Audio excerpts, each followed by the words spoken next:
भगवान श्री राम सबरी को बता रहे हैं, बोले देवी तुझे पता नहीं, तुम्हारे जीवन के अंदर भक्ति जो है वो पूर्ण रूप है। 9 अंग है भक्ति के, 9 ही अंग तेरे जीवन में।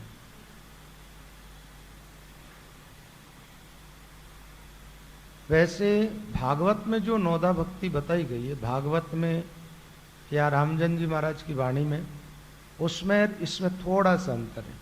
यहाँ जो 9दा भक्ति बताई जा रही है वो है सबरी के जीवन में जो 9 प्रकार की भक्ति आई है वो, और वहाँ 9दा भक्ति का वर्णन है वो इस प्रकार है। श्रवणम कीर्तनम विष्णु स्मरणम पाद सेवनम अर्चनम वंदनम दास्यम सख्यम आत्मनिवेदनम। तो ये भागवत के प्रकरण में आपको बताएंगे। यहाँ भगवान कहते हैं पहली भक्ति जीवन में वो है संतों का संग,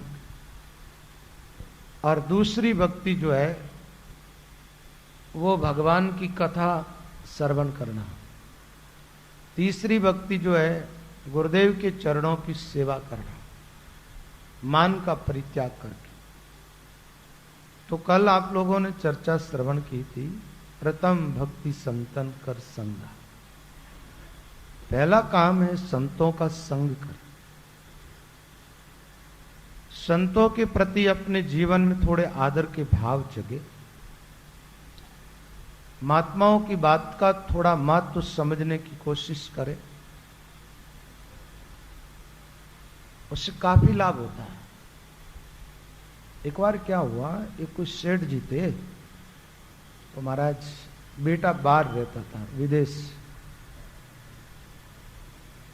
तो जब सेठ जी का बुढ़ापा आ गया, जब बेटे ने प्रार्थना की, बोले पिताजी आप हमारे साथ चलो, अब वहीं रहना पड़ेगा।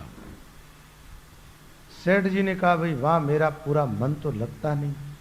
कई बार कई गांवों में रहे हुए लोग हैं ना, उनका मन शहरों में कम लगता है, क्योंकि उनके बातचीत करने के लिए यहां लोग कम होते हैं। लेकिन अब बात यह है कि तुम्हारा काम बाहर है तो मुझे चलना पड़ेगा, लेकिन एक शर्त पे चलूं कि साल में 2 महीनों के लिए मुझे वापस यहां भेज दोगे तुम लोग। बेटे ने कहा ठीक है, जैसे आपकी इच्छा। अब ले गया अपने साथ, साल में 2 महीने के लिए सेठ जी वापस अपने गांव आते और सुबह की टाइम घूमने के लिए निकलते, सुबह सुबह घूमने के लिए निकलते। एक दिन घूमते घूमते काफी लंबे चले गए, वहां पर क्या चोर रहते थे महाराज, ये भील वगैरह ऐसे लोग। वहां सेठ जी घूम रहे, जंगल के अंदर एक तोता बोलने लगा, जोर जोर से चिल्ला के बोल रहा है, आ गया इसको लूट लो, इसके पास खूब सारा धन है, छीन लो इसका धन, सब छीन लो, सब छीन लो। ऐसे वो चिल्ला चिल्ला के बोल रहा है। उसके संकेत से सब वहां चोर थे, भील थे, वो सब आ गए और वहां सेठ जी को उन्होंने लूट लिया महाराज। गले में चैन थी, निकाल ली, सोने के बटन लगे हुए थे कुर्ते में, वो भी निकाल ली, जो भी थे पैसे वगैरह सब। सेठ ने विचार किया, अरे इधर घूमने के लिए अपने को नहीं आना। क्या राम, तो दूसरे दिन उन्होंने अपना रास्ता बदल दिया। आवाज तो आ रही, क्या बात है, गड़बड़ क्यों? आवाज तो सही है, सही है, क्या डिस्टर्ब मत करो।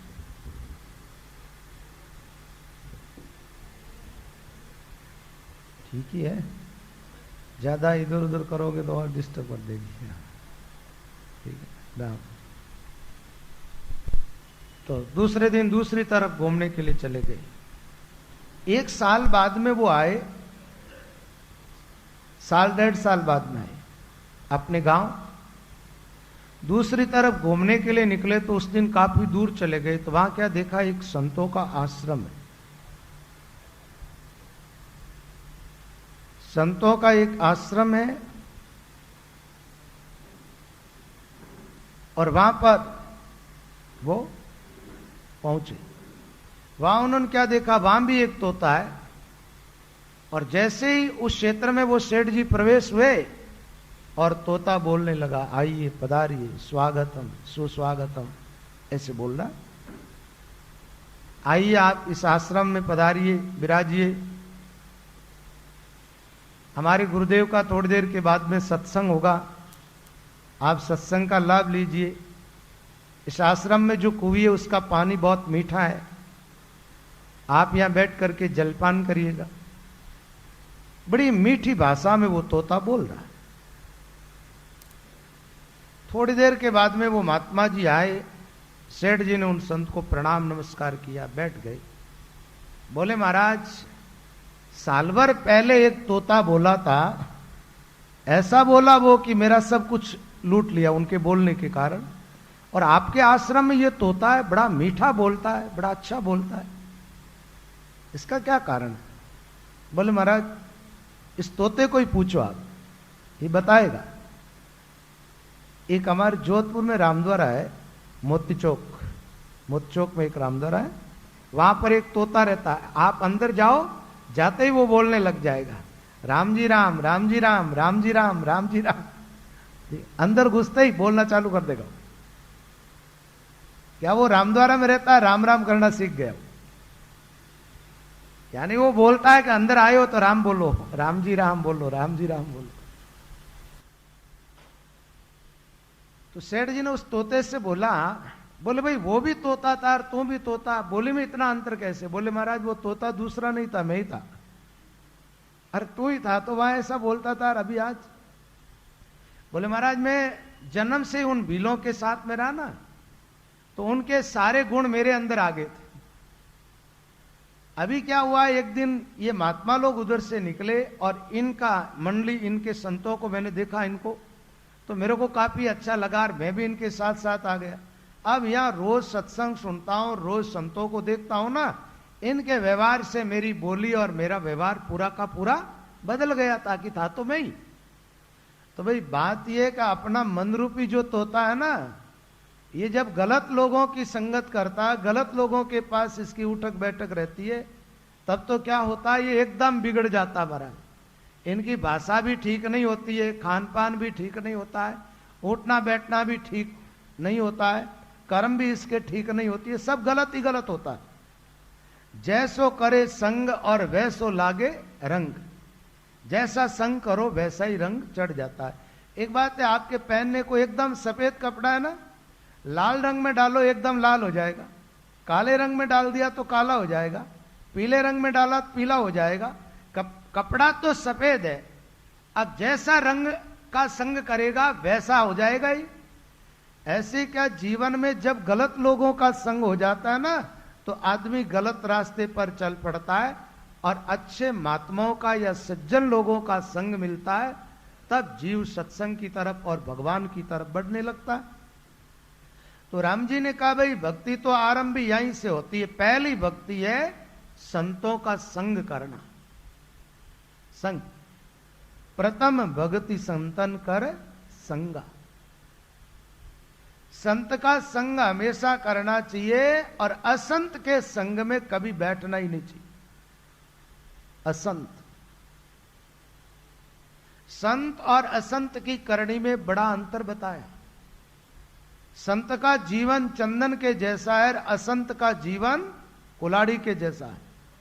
कुलाड़ी काटती है और चंदन खुशबू देता है। असंत का संग तो उस बिच्छू के जैसा है। एक बार गंगा के किनारे एक महात्मा बैठे, तो धारा के अंदर बहता हुआ बिच्छू आया, तो महात्मा जी ने देखा, इसको निकाल लो। हाथ डाला, हाथ में पकड़ा उसको और धारा से बाहर निकाल दिया। गंगा की धारा से बह रहा था, मर जाएगा। महात्मा जी ने निकाला और वो काट गए। बाहर निकाला, हाथ से छूटा तो फिर बहने लगा, फिर कोशिश की, फिर पकड़ा उसको, फिर काट गए। 3 बार उस बिच्छू को पकड़ा, 3 बार काटा। तो कुछ लोग खड़े थे, बोले महाराज, ये बिच्छू आपको बार बार काट जाता है, आपको तकलीफ होती है, और फिर भी आप इसको बचा रहे हो, इसको जाने दो।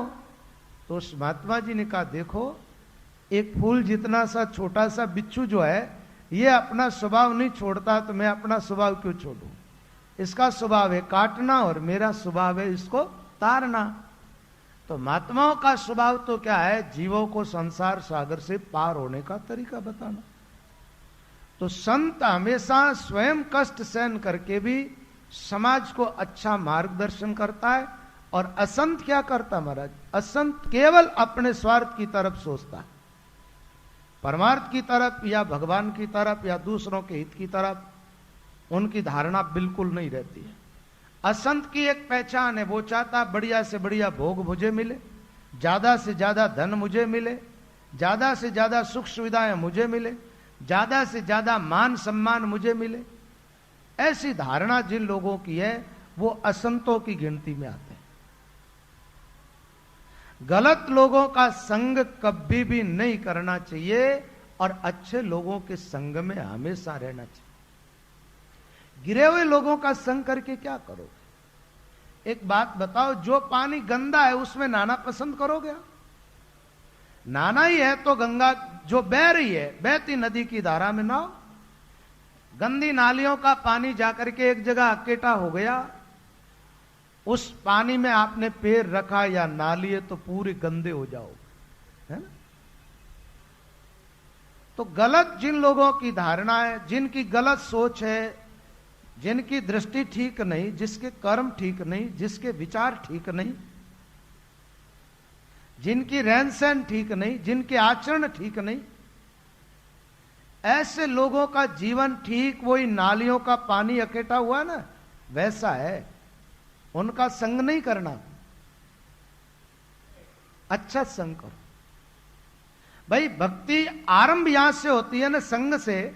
अब गलत संग कर लिया तो गलत रंग चढ़ जाएगा, और गलत रंग चढ़ गया तो फिर क्या है कि जो रंग चढ़ेगा वैसा जीवन हो जाएगा। राम भक्तों का रंग जीवन पर चढ़ा तो राम भक्त बन जाओगे, और मान लो कोई तंत्र मंत्र करने वालों का रंग चढ़ गया तो उसमें लग जाओगे।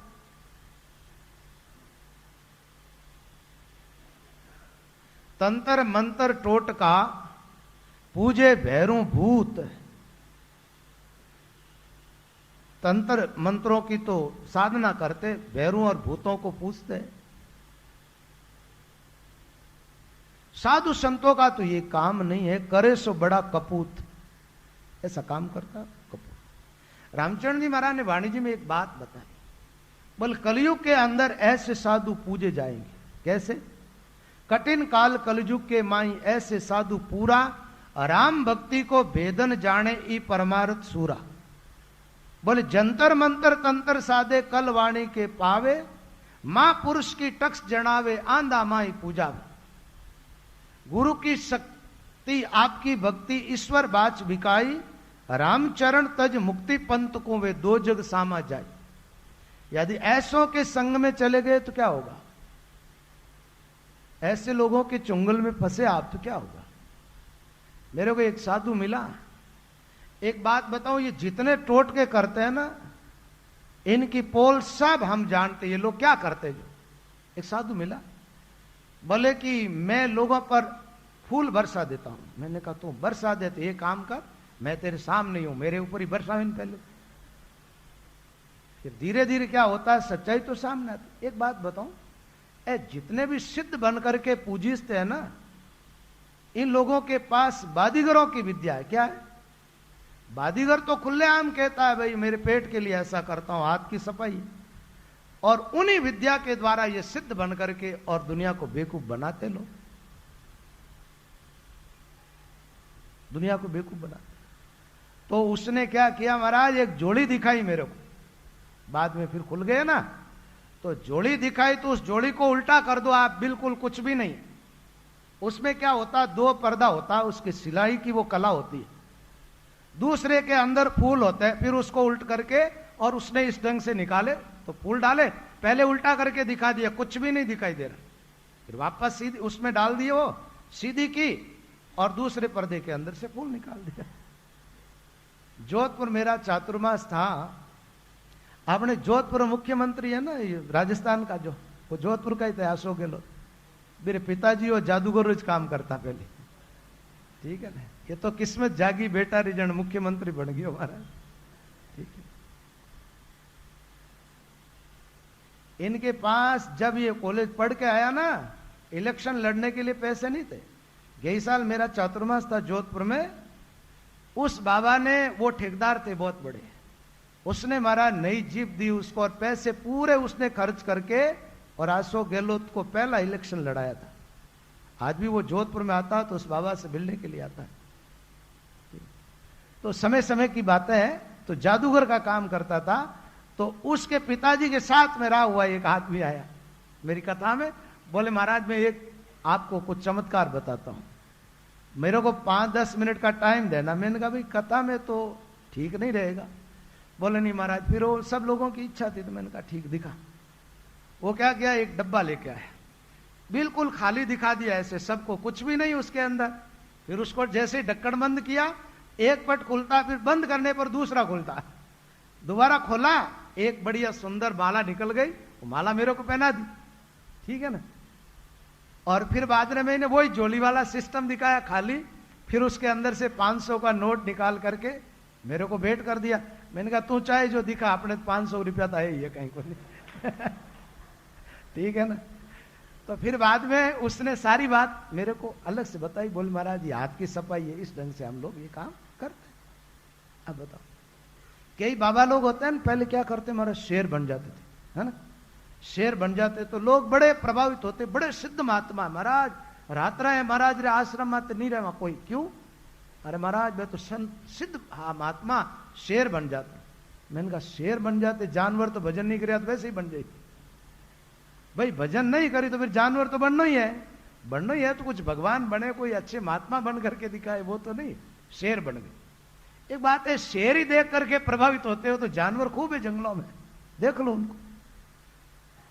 वो क्या होता महाराज, शेर को मरवाते लोग, फिर उसके जबड़े के अंदर कपास बोते हैं, और वो जब कपास आता है तो उसकी बत्ती बना करके उसका काजल पाड़ते हैं। कुछ और भी लागें होती है तंत्र के अंदर। वो काजल जैसे आंख में निकालता तो आदमी को दिखता शेर है, होता तो आदमी है वो। शेर बनने के लिए तो ये शरीर छोड़ना पड़ता है, फिर शेरनी के गर्भ में आना पड़ता है, जन्म लेना पड़ता है, जब कहीं शेर बन। कई लोग कहे महाराज अमुक महात्मा या माने माला दी, माला कोई आकाश में थोड़ी आई, और मान लो आएगी तो वो तो चोरी का माल है।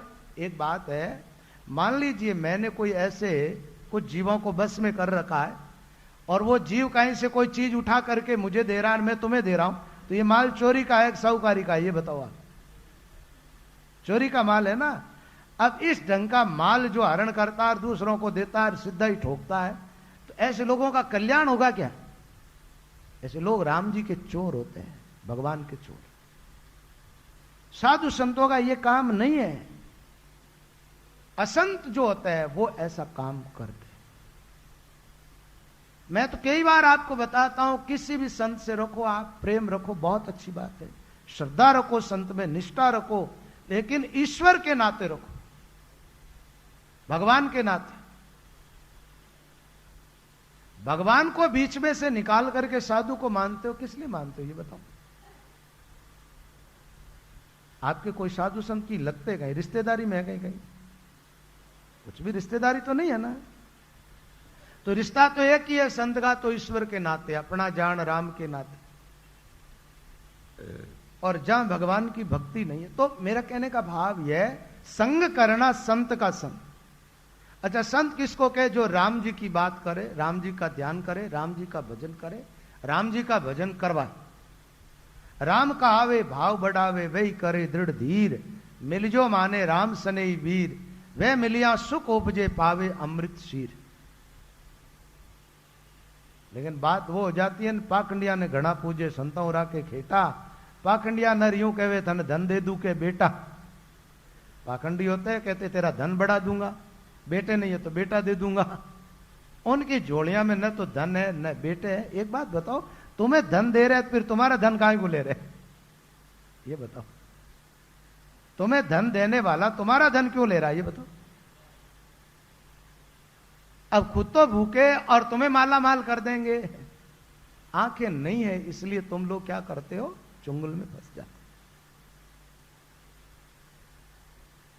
तो भाई बात ये, अच्छे महात्माओं का संग करना, भक्ति यहां से आरंभ होगी है। अच्छे संत का रंग चढ़ेगा जीवन पर, फिर अच्छे रास्ते चलोगे आप।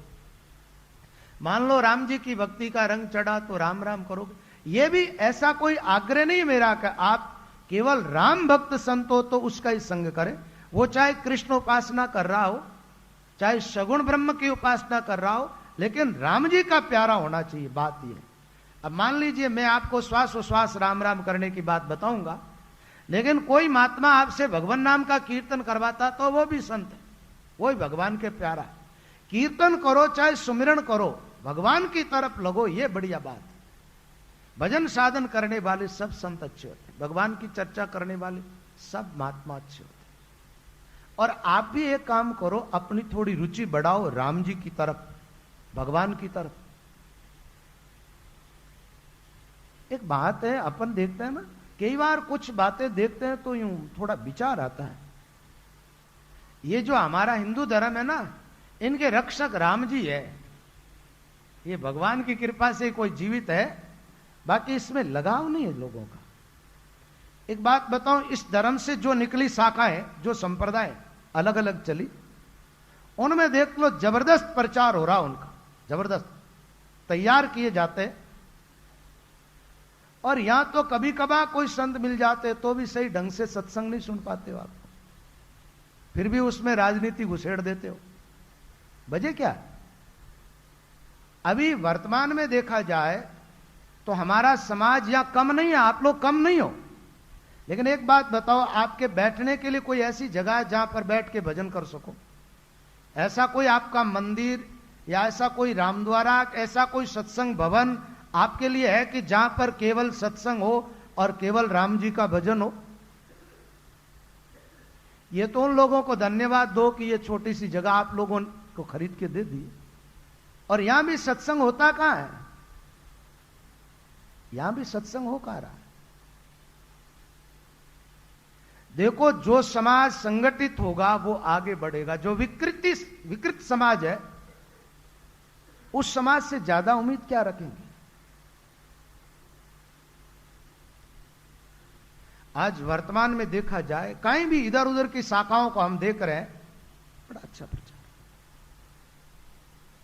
और वैसे ऐसा नहीं है कि तुम लोग बहुत गिरे हुए हो, बहुत पीछे हो, सब संपन्न लोग हो, लेकिन तुम्हारे लिए धर्म के लिए कोई स्थान अभी तक। अहमदाबाद में कितने लोग होंगे अपने महेश्वरी? खूब सारे है ना? ठीक है। एक बात बताओ, हो सकता है होगा तो ही मुझे मालूम नहीं हो, मैं ऐसे ही बोलता जा रहा हूं फालतू ही। ऐसी कोई जगह है आपके लिए जहां हर साल आपके कोई साधु संत आए, गीता रामायण भागवत महापुरुषों की वाणी का वाचन हो, सत्संग चलता रहे?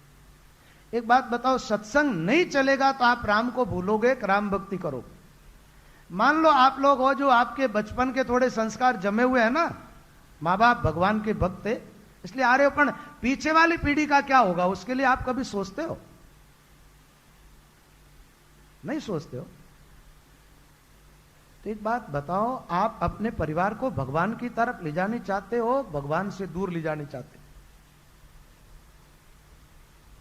तो आरंभ भक्ति का होता है सत्संग के द्वारा, संतों का संग मिले ज्यादा से ज्यादा। अब संग के लिए क्या होता है कि संत के लिए भी तो कोई जगह होनी चाहिए ना बैठने के लिए। जब साधु संतों का आगमन होगा, सहज में संत आए, सहज सत्संग मिल जाए आपको, तो पहली भक्ति देखो भाई, समझदारों को इशारा काफी है, ना समझा से किनारा काफी है, जो बात है। यहां तो अपन सत्संग तो कर रहे हैं, लेकिन यहां डिस्टर्ब होता ही रहता है। कभी टाइम चेंज करो, कभी ऊपर जाओ और कभी नीचे आओ, ठीक है ना? कभी टाइम चेंज, कभी ऊपर कभी नीचे। कभी ये बात आती है कि भागवत का टाइम छप गए तो छप गए, काट दोबारा छपेगा, लेकिन उसको आगे कर दिया जाए। ये क्या हंसी खेलेगी? ठीक, वापस बैठ गई बातड़ी और ठीक है भाई, अब है जटे, ठीक है, टाइम जो है वो ठीक है, कर लेंगे बात। एक बात बताओ, इन चर्चाओं के लिए यही जगह मिलती है क्या? कोई 5-7 साल में एक आध बार चातुर्मास होता है या साधु संत आते हैं, वहां भी आप संगठित नहीं होते हो, एक जगह नहीं आते।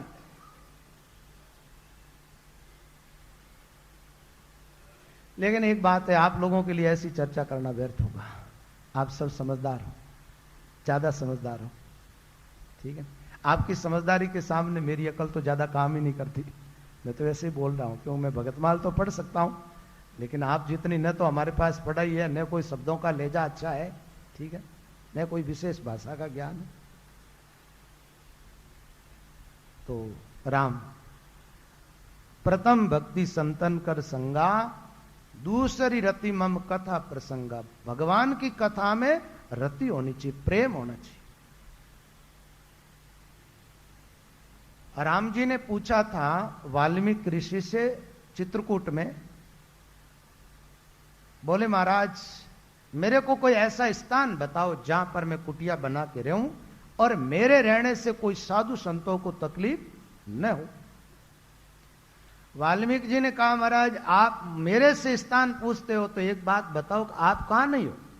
अब तो सब जगह हो, उसके बावजूद भी आप पूछ रहे तो मैं बता देता हूं। जिनके श्रवण समुद्र समाना, कथा तुम्हारी सुभग सरिनाना। जिनके श्रवण समुद्र समाना और कथा तुम्हारी सुभग सरी, जिन्होंने अपने कानों को समुद्र के नहीं बना दिया। समुद्र में कई नदियां आकर के गिरती है, समुद्र कभी भरता ही नहीं। ऐसे जिसको कथा सुनने से कभी भी तृप्ति ना होती हो, ऐसे भक्तों के हृदय में जाकर के आप बैठ जाओ, वो आपका निवास स्थान है, वहां रहो आप। जिनके श्रवण समुद्र समाना, कथा तुम्हारी सुभग सरिनाना, बरे निरंतर होयन पूरे, तिनके हृदय तुम कहूं ग्रह रूरे। दूसरी भक्ति आपके जीवन में आ गई तो आपके भीतर परमात्मा प्रकट हो जाएंगे। भगवान राम आकर के आपके हृदय में विराजमान हो जाएंगे। फिर आप आंख बंद करोगे, आंख बंद करते ही राम जी का दर्शन होने लग जाएगा आपको। अभी तो आंख बंद करते हो तो भीतर तो कुछ दिखता नहीं है, नहीं दिखता है तो आंखें फिर खुल जाती है। लेकिन भगवान की सुंदरता को एक बार देख लिया भीतर, फिर आंखें अपने आप बंद होगी, खुलने का नाम ही नहीं लेगी। संतदास जी महाराज का जब ध्यान लगा ना, शब्द ब्रह्म प्रकट हुआ, राम शब्द जब लगा, कपाट खुले नहीं नैना। जैसे कोई कमरे का दरवाजा बंद हो गया हो, ऐसे आंखें बंद हो गई, खोली हुई नहीं खुल रही, आंखें खुलती नहीं। तो ध्यान जब लगेगा आपको पता ही नहीं चलेगा टाइम कब निकला। दूसरी भक्ति जीवन में आई तो ध्यान लगने लग जाएगा। भगवान की कथा में रुचि बन गई तो। लेकिन एक बात है, रामचरित सुनत जे अगाई, रस विशेष जाना तिन नहीं। कथा सुनते सुनते तृप्त हो गए और मन में अरुचि हो गई कि आप बहुत सुन लिया, समझ लो आपने अभी तक ठीक से कथा सुनी नहीं है। कथा का रस आ जाएगा आपको तो महाराज छोड़ो तो छूटेगा ही नहीं। एक बात है, आप लोगों को आया, जो बैठते हो ना, उन भाई बहनों को थोड़ा रस आ रहा, थोड़ा आनंद आ रहा, इसलिए सही टाइम पर घर छोड़ करके यहां आ जाते हो और सुनते हो। तो भगवान की कृपा के पात्र बन रहे हो। तो पहली भक्ति संतों का संग, दूसरी है भगवान की कथा सुनना, भगवान की चर्चा श्रवण करना। चाहे वो भागवत के माध्यम से सुने, चाहे भगतमाल के माध्यम से, चाहे रामचरितमानस के माध्यम से, और चाहे सत्पुरुषों की वाणी के माध्यम से, या कोई अनुभवी महात्मा हो और बिना कोई ग्रंथ का सहारा लेकर के भी बोलता हो, तो उस महापुरुष की बात भी आदर के साथ सुननी चाहिए, ध्यानपूर्वक। प्रथम भक्ति संतन कर संगा, दूसरी रतिमम कथा प्रसंगा, गुरुपद पंकज सेवा, तीसरी भक्ति अमान, चौथी भक्ति मम गुण घन करे कपट तज गान। राम जी कहते हैं सबरी तीसरी भक्ति है गुरुदेव के चरणों की सेवा करना, मान का त्याग करके गुरु चरणों की सेवा, ये तीसरी भक्ति। हमारे महात्माओं ने तो कहा सदगुरु की सेवा करे के राम ही राम, मुक्तिपुरी विच संतदास है वहां का विश्राम। बोले आत्माएं मुक्त कौन होगी? तो महात्मा लोग कहते हैं जो गुरु सेवा में लगे हुए हैं और राम जी का भजन करते वो मुक्त हो जाए। कर पाते हैं, जहां आवश्यकता नहीं होती है वहां जबरदस्ती सेवा करते। आवश्यकता होनी, वैसे देखना चाहिए कि जहां जिस वस्तु की जरूरत हो वो वहां पहुंचानी चाहिए। और एक बात है कि जो गुरुमुखी साधक होते हैं ना, गुरुदेव के दर्शन करने जाते हैं तो उनको कहीं न कहीं सेवा दी की जाती है और वो लगी जाते हैं। सेवा में थोड़ी सावधानी तो बरतनी पड़ती है। और सेवा करने वाले भाई बहन है ना, वो चाहे कि हम सुख ले, आराम से बैठे थोड़े, तो वो नहीं जमेगा। आपके अहमदाबाद में ही रहने वाले यहां भी बैठे सत्संग में अपने कई भाई, हमारे शाहपुरा धाम में जो सेवा देते हैं रसोई वगैरह की, तो बाहर से अन्य लोग आते हैं, वो विश्राम भी करते हैं, सत्संग सुन लेते हैं। जो सेवा में लगे रहते हैं उनका पूरा ध्यान सेवा की तरफ होता है।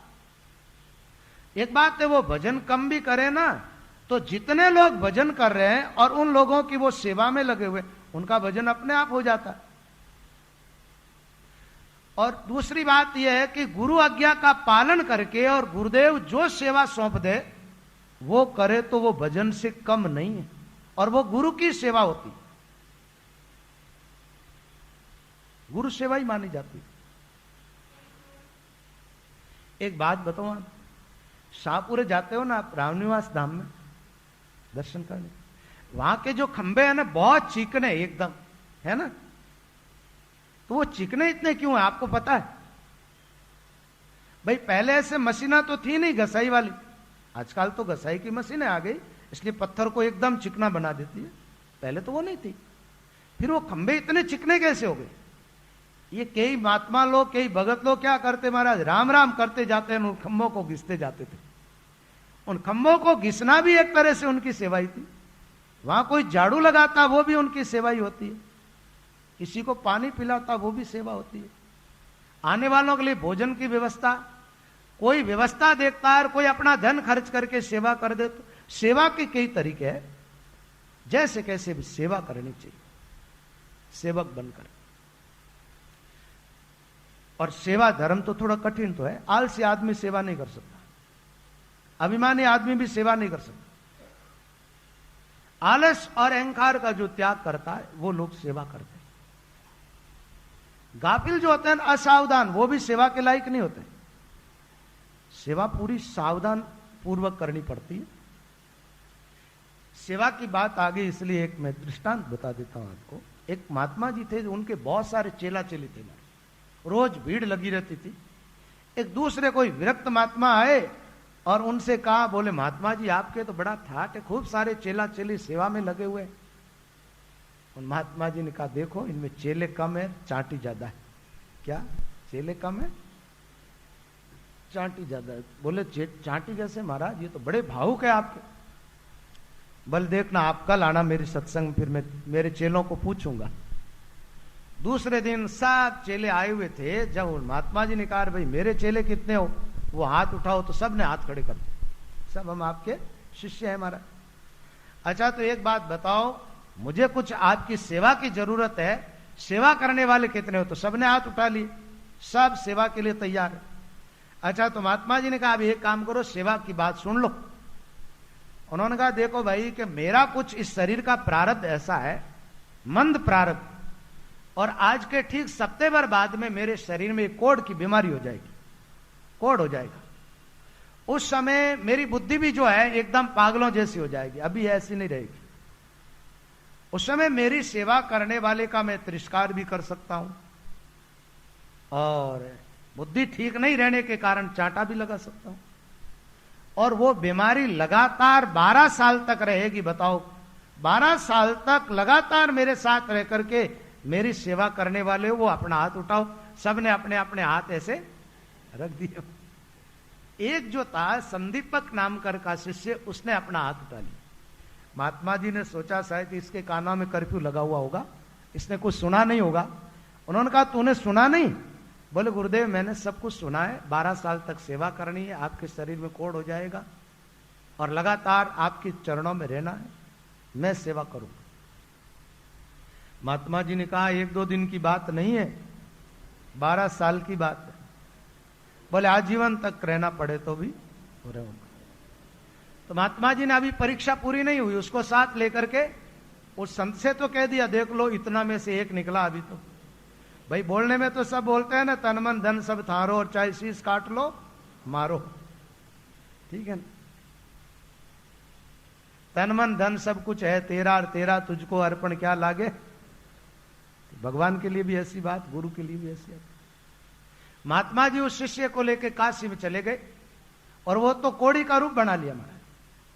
अब चेला भिक्षा लाके भोजन करता है, गुरु जी को करवाता है, और दवाई भी लाता है, लगाता है, कपड़े धोता है, पूरी तत्परता से सेवा कर रहा है। काफी समय बीत गया। एक दिन वो गंगा जी के घाट पर अपने गुरु जी के कपड़े धो रहा था बैठे बैठे। उनकी गुरु भक्ति से भगवान शिव ने उस पर कृपा की और शंकर जी वहां प्रकट हो गए।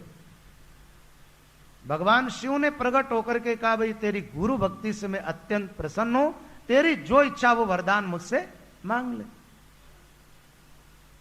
उन्होंने विचार किया, तो बहुत बड़ी कृपा हो गई भगवान शंकर की, और मेरे गुरु जी को तो बहुत तकलीफ है, तो मैं ऐसा करूं गुरु जी की बीमारी ठीक हो जाए, ऐसा वरदान मांग।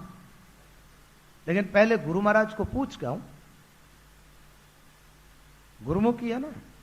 बोले शंकर भगवान से कहा, आप यहां ठहरो, मैं अपने गुरु जी से पूछ के आता हूं महाराज। शिव जी ने कहा, जा पूछ के। गया वो, जाकर के कहा, गुरुदेव आपकी कृपा से भगवान शिव प्रकट हो गए, और शिव जी मुझसे वरदान कुछ मांगने को कह रहे हैं, तो आपकी आज्ञा हो तो मैं ऐसा वरदान मांग लूं जिससे आपकी बीमारी ठीक हो जाए। ऐसी बात चेले ने कही, और गुरुजी ने एक कस के चांटा लगा दिया कि लगता है तू मेरी सेवा से तंग आ गया, तो तू चला जा।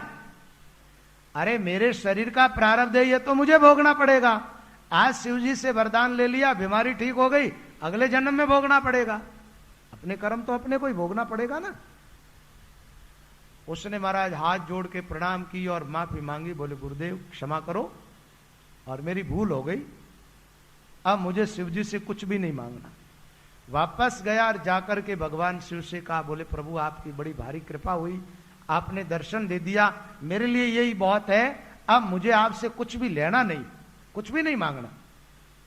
बोले क्यों? बोले मेरे गुरुजी ने मना कर दिया। महाराज भगवान शिव तो और उन पर कृपालु हो गए, और दया बरसा दी। कहते हैं शिवजी ने आह्वान किया, और ब्रह्मा जी और भगवान विष्णु भी वहां पर आ गए, प्रकट हो गए। ये तीनों देवता साथ में, और वो साधक तीनों देवों के साथ अपने गुरु महाराज के पास पहुंचे। गुरुजी ने भी ब्रह्मा विष्णु और महेश को देखा, इनके चरणों में प्रणाम नमस्कार किया। प्रभु बड़ी कृपा हो गई, आप तीनों देवों ने मिलकर के मुझे दर्शन दिए। बोले आपकी भक्ति से नहीं, आपके चेले की भक्ति से आए। जिति सेव संसार में श्रेष्ठ है गुरु सेव, सलिता वस्त्र धोवता मिलिया तीनों देव। संसार में जितनी सेवा है, उन सब सेवाओं में श्रेष्ठ गुरु की सेवा है। गंगा जी पर कपड़े धोते धोते तीनों देव मिल गए महाराज। भजन नहीं किया, सेवा की, सेवा करने से लाभ हो गए।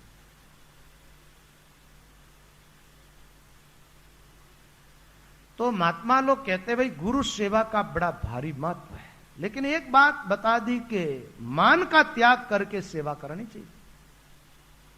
आप लोग पंजाब भी तो जाते ही हो ना कई बार, आजकल घूमना तो रहता ही है लोगों का। वहां पंजाबियों की सेवा देखो आप, मान का त्याग करके सेवा करते। बोलो वहां सब कार सेवा होती है, कोई नौकर नहीं होते गुरुद्वारा में। रसोई बनाने वाले भी वही लोग हैं, परोसने वाले भी वही है, आपका बर्तन उठाने वाले भी वही है, बर्तन साफ करने वाले भी वही है। और गुरुद्वाराओं के अंदर कितनी साफ सफाई रहती है। अपन क्या है कि जब यात्राओं में जाओ ना, तो दूसरी जगह जो जो अच्छी अच्छी बातें देख के आओ ना, वो अपने जीवन में ग्रहण कर लिया करो, और फौरी बात कहीं भी देखो उसको वहीं छोड़ दिया करो, वहीं उसका त्याग करके आ जाए। भाई अपन मान लो एक ऐसे सरोवर में गए, इसके अंदर तो कीचड़ है और ऊपर फूल खिला हुआ है ना कमल का, उस फूल को अपने को ग्रहण कर लेना, कीचड़ से क्या लेना देना, वो पड़ा रहे। तो जहां कहीं भी जाओ अच्छाई को ग्रहण करो। तो पहली भक्ति है संतों का संग, दूसरी भक्ति है भगवान की कथा, भगवान की महिमा सुननी चाहिए। एक बात है कि आपका मन एकाएक एकाग्र नहीं होता है ना, तो एक काम करो, भगवान की कथाएं सुनो, तो क्या होगा कि व्यर्थ का जो संसार का चिंतन होता है ना, पहले वो आपका चिंतन बदल जाए। ये भागवत इत्यादि की जो कथाएं हैं ना, इनका महत्व इसी में, उनके अंदर भगवान के चरित्रों का वर्णन है। तो भाई जो कहानी रूप में जो चरित्र चलते हैं ना, भगवान की लीलाएं, जब हम वो चीजें सुनते हैं तो फिर वो अपने दिमाग में घूमने लग जाती, ठीक है। जैसे कथा सुनते सुनते ही आदमी के दिमाग में आता है पूतना का वध होगा, तो भगवान कृष्ण क्या कर रहे हैं, तो वो जो कृष्ण का चरित्र तुम्हारे दिमाग में आ रहा है ना, उससे अंत्यकरण शुद्ध हो रहा है, पवित्र हो रहा है।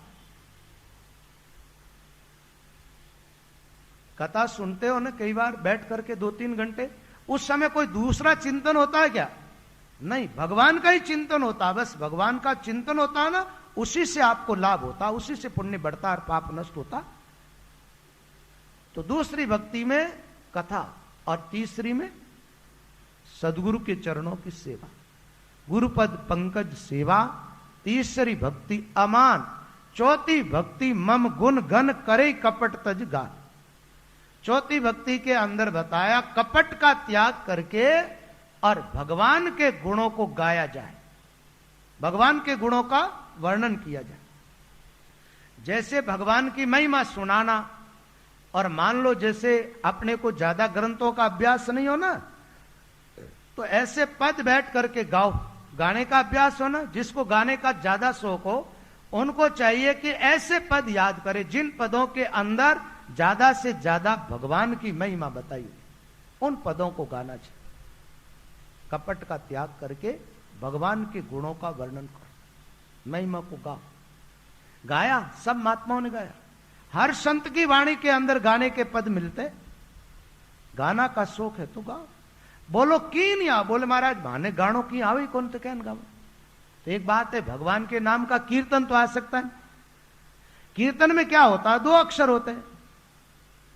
आप राम राम का कीर्तन भी करवा सकते हो, हरे राम हरे कृष्ण कृष्ण कृष्ण हरे हरे। अब इनमें तो ज्यादा कुछ सीखना भी नहीं होता।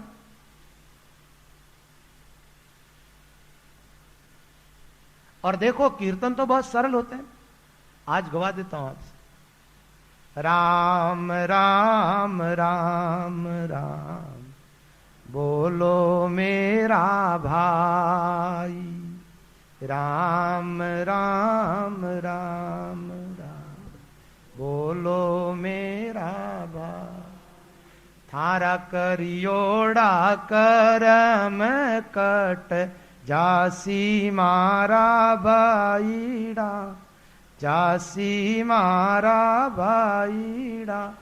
ते राम राम बोलो रे, ते राम राम बोलो भाई, राम राम बोलो, राम राम बोलो भाई, राम राम बोलो। ये राम जी थारे घर आवे मारा भाईड़ा, आवे मारा भाईड़ा। ते राम राम बोलो रे, राम राम बोलो भाई, राम राम बोलो, राम राम बोलो भाई, राम। थाने पार तो पलक में पहुँचावे मारा राम जी, पहुँचावे मारा। थे राम राम बोलो रे, राम राम बोलो भाया, राम राम बोलो, राम राम बोलो रे भाई, राम राम बोलो। थारा करियोड़ा करम कट जासी मारा भाईड़ा जासी ते राम राम बोलो रे, ए बोलो बोलो बोलो भाया राम राम बोलो, ओ बोलो बोलो बोलो भाई राम राम बोलो, ओ राम राम बोलो भाया राम राम बोल। राम राम बोल, राम जी के नाम का कीर्तन करो। मान लो जो आपके लय में बैठ जाए, कृष्ण गोविंद गोविंद गोपाला, कृष्ण गोविंद गोविंद गोपाला, बज मुरली मनोहर नंद लाला, बज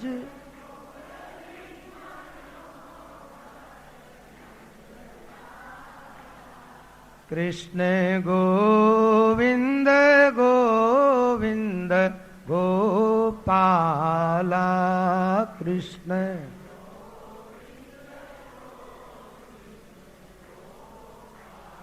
ला, कृष्ण गोविंद गोविंद गोपाला, कृष्ण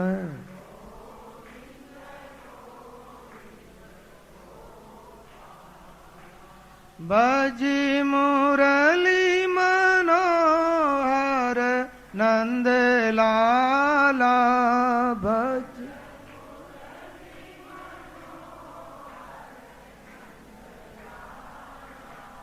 कृष्ण गोविंद गोविंद गोपाला, कृष्ण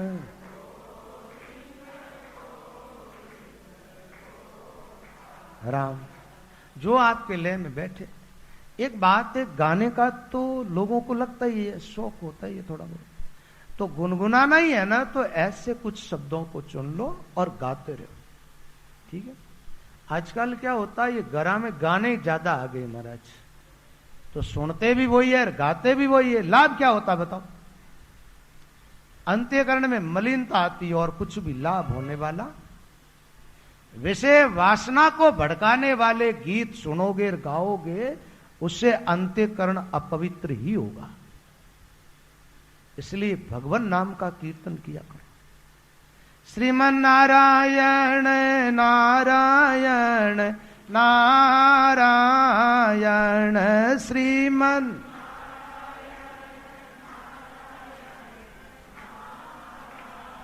यण, श्रीमन नारायण नारायण नारायण,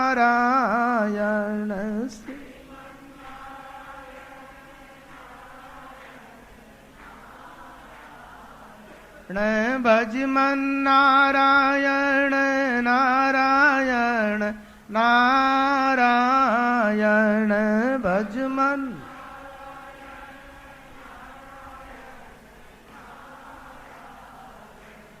लक्ष्मी नारायण नारायण नारायण, लक्ष्मी ये नाम सबके साथ जोड़ सकते हो आप। माता नारायण नारायण नारायण, माता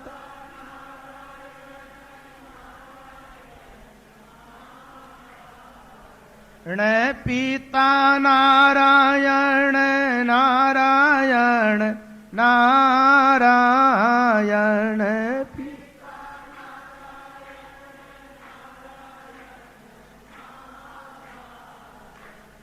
गुरुदेव नारायण नारायण नारायण, गुरुदेव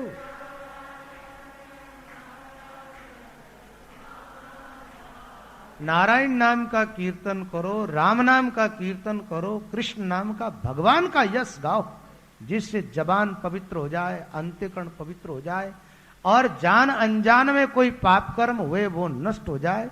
इसमें लाभ ही लाभ।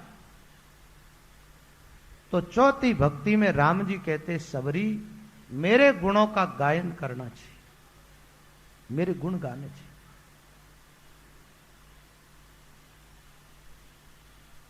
चौथी भक्ति मम गुण गन करी कपट तज गान, मंत्र जाप मम दृढ़ विश्वासा, पंचम भजन सुवेद प्रकाश। राम जी कहते हैं मंत्र का जप करना, गुरुदेव के द्वारा जो आपको मंत्र मिला ना, उस मंत्र का जप करो और जीवन में राम जी का दृढ़ विश्वास रखो। मंत्र जाप, राम जी कहते हैं मम दृढ़ विश्वासा, मेरा विश्वास करे, जप करता हूं। ये पांचवी भक्ति है। पहली संतों का संग, दूसरी भगवान की कथा सुनना, तीसरी गुरुदेव के चरणों की सेवा करना और चौथी भगवान नाम का कीर्तन करना और पांचवी भक्ति है मंत्र का जप और जीवन में दृढ़ विश्वास। जप जो करते हैं ना अपन, विश्वास से ही लाभ होता है। छठ दम शील विरति बहु कर्मा, निरत निरंतर सज्जन धर्मा, सातव सम्मोय में जग देखार, मोते अधिक संत कर लेखा। बताया गया भाई कि छठी भक्ति जो है इंद्रियों पर दमन होना चाहिए। अपनी इंद्रियां जो है ना वो